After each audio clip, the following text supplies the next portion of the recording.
गोनां इउटुब चेनेलाव नोंथांमोनखौ बरायनायजों लोगोसे गोजोन फुंबिलिनि हामग्लायनाय जासिहरबाय।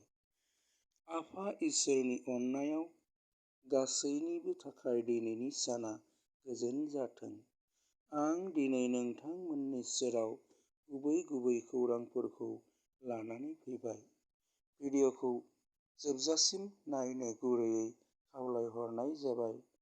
लोगोसेनो आंनि चेनेलखौ जायफोरा साबस्क्राइब खालामाखै बिथांमोनखौ चेनेलखौ साबस्क्राइब खालामनानै बेल आइकनआव थुनानै होनो गुरैयै खावलायनाय जाबाय।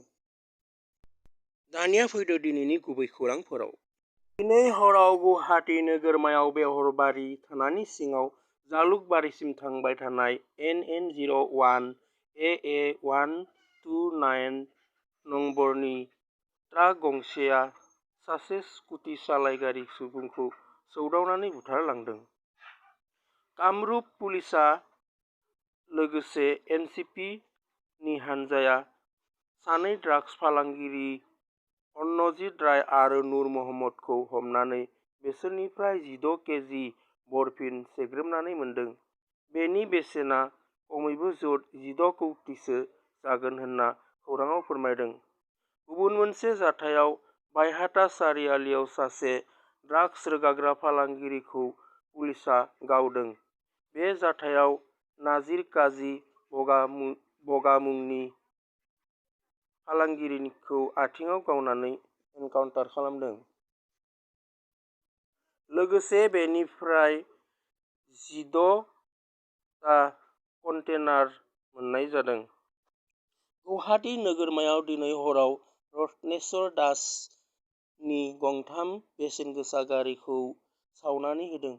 जाथायाव महेश्वर दास मुंनि ड्राइभारखौ सन्देह खालामनाय जादों। चिरां जिल्लानि चापागुरियाव हरखाब अर खामनानै डिडि मटर्स श'रुमनि माखासे गारिफोरा खामनानै सिलिंखार जादों। नगाव पुलिस थानायाव थानाय सासे एसआइ आब्दुल मुतालिबआ मोजां जायगायाव ट्रेन्सफार जानो थाखाय डिएसपिनो 10,000 रां घुस जासिनानै एरेस्ट खालामजादों। बिजेपिखौ बिटिआरनिफ्राय गैया खालामनो थाखाय दिल्लीयाव सावरायदोंमोन बिटिसिनि बारग' चिफ हाग्रामा महिलारी आरो बिटिआरनि चिफ मानगोनां प्रमद बर' बिथांमोना। बे बाथ्राखौ बुंदों हाग्रामा महिलारी। बिथाङा बिनि फोरमानबो दं होननानै बुङो। गोनांथि जायोब्ला मा सावरायदोंमोन कल रेकर्डखौ दामनानै होनो हायो होननानै बारग' बिटिआरनि गाहाया फोरमायदों। आसाम सोरखारनि बारग' मन्थ्रि बिपिएफ हानजानि गोख्रों मावथि प्रमिला रानी ब्रह्म बिथाङा 22 नं खख्लाबारि बियाबाव बेरायफैदों।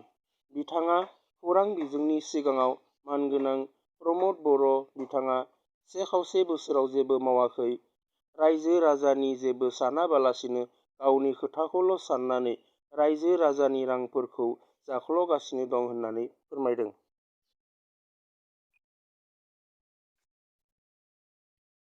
काश्मीराव फिन बमा बेरनाय जाथाय। बे जाथायाव 3 जवाना जखम जादों होननानै फोरमायथिनाय जादों। लोगोसे बे जवानफोरखौ देहा फाहामसालियाव दैथायहरनाय जादों होननानै खौरांनिफ्राय मिथिना मोननाय जादों। सनितपुर जिल्लानि 2 नं फुलागुरि गामिनि पिंकि ब्रह्मआ गावनि फिसायखौ गारनानै गुबुन हौवाजों खारफालांदों होननानै खोनानो मोनदों। दिनैनि खौरांफोरा बेखिनियानो। नोंथांमोना खौरांखौ नायनानै मोजां मोनदोंब्ला लाइक आरो कमेन्ट खालामदो आरो आंनि चेनेलखौ साबस्क्राइब खालामदो। गोजोन्थों, खुलुमबाय।